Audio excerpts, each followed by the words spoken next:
Мазут из затонувших танкеров достиг Одессы. Школьника судят за недоносительство.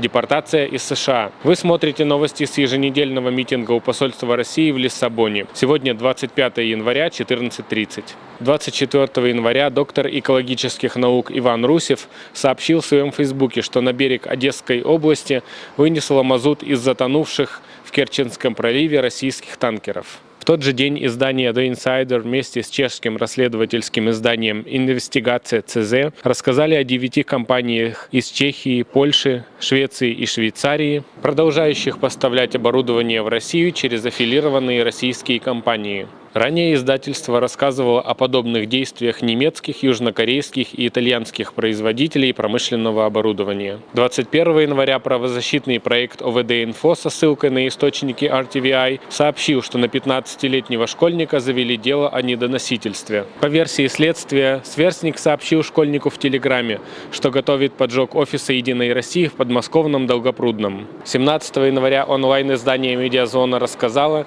что 3 адвокатов Алексея Навального приговорили к реальным срокам до 5,5 лет по делу об участии в якобы экстремистском сообществе ФБК. Всем троим после отбытия реального срока нельзя будет заниматься адвокатской деятельностью в течение 3 лет. 19 января СМИ Владимирской области «Довод» рассказала, что власти США отказали в убежище и депортировали в Россию Евгения Машинина. В 2023 году ЕСПЧ присудил Машинину компенсацию в 5000 евро за задержание, штрафы и аресты, которые он получил в России за участие в митингах Алексея Навального. Машинин рассказывает, что судья Кевин Террилл, который его судил, также судил человека с уголовным делом в России. Отказав в убежище, судья сказал: «Вас посадят, но не убьют». В России Машинину сразу присудили дискредитацию и мелкое хулиганство. К счастью, ему удалось уехать в Марокко. В России продолжаются сбои в работе интернета. 14 января немецкая вещательная компания Deutsche Welle сообщала о кратковременном, но масштабном сбое в работе всех крупных российских операторов мобильного и стационарного интернета в разных концах страны. Не работали видеохостинги, поисковики, банковские сервисы и мессенджеры. При этом сайты с доменами .ru и .rf